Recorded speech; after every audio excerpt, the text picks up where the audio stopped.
સૌથી વધારેમાં વધારે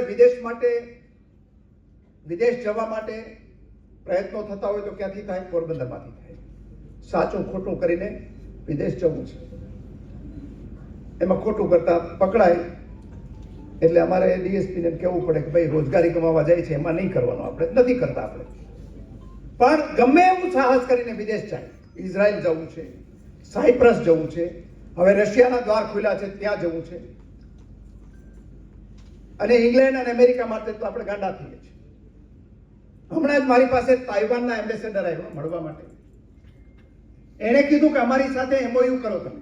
અમારે 2 લાખ લોકો તાઇવાનમાં જોઈએ છે, 2 લાખ લોકો. પણ અમારે જે આ એજન્ટો છે એ સિસ્ટમમાંથી બહાર નીકળવું છે. એટલે અમે કીધું કે અમે યુનિવર્સિટી આપીશું, એ તમને ત્યાં મોકલવાની વ્યવસ્થા કરશે, જેથી તમારે તો ખાલી પ્રોસેસિંગ ચાર્જ ભોગવવાનું, બીજું નહીં કરવાનું. અમે મોકલીશું.